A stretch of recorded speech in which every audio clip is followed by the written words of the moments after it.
Hello and welcome back to Tutoring with Gavin.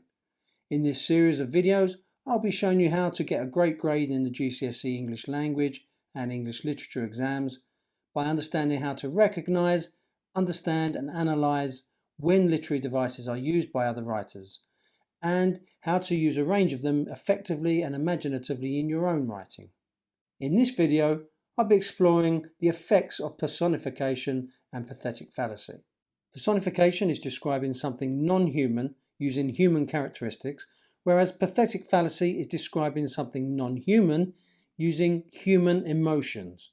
We use these literary techniques in story writing because they give the reader a better image or feeling of the thing you are describing.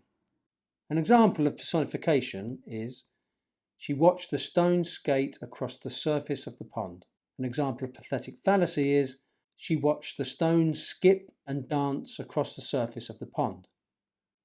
Personification example gives the stones some human characteristics, but the second example of pathetic fallacy creates an emotion associated with that stone by skipping and dancing, suggesting that the stone is happy. It doesn't literally mean the stone is happy.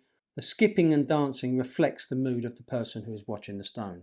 In your exam, you should try to use these 2 or 3 times if you can. By practicing your stories in advance, you will build up a list of favourite figurative phrases you can use in the exam when appropriate. In the novel Lord of the Flies, William Golding uses clever personification to bring the island alive. Creepers cradled them, and new saplings searched a way up. The fire thrust out a savage arm of heat. A flurry of wind made the palms talk. In preparation for any story you write, decide which objects you would like to personify.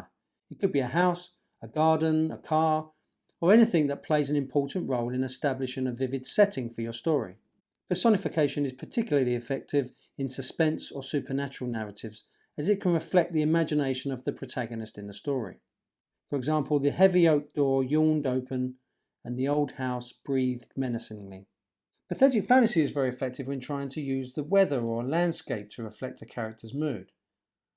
For example, in Frankenstein by Mary Shelley, Victor uses the landscape of Scotland to reflect his feelings of imprisonment. In the evening, when the weather permitted, I walked on the stony beach of the sea, to listen to the waves as they roared and dashed at my feet. It was a monotonous, yet ever-changing scene. I thought of Switzerland. It was far different from this desolate and appalling landscape. I will be covering many aspects of narrative writing in other videos. If you would like notification of when they are available, please subscribe and give me the thumbs up if you like the video. Please also like my Facebook page for other daily tips on how to get a great grade. Until next time.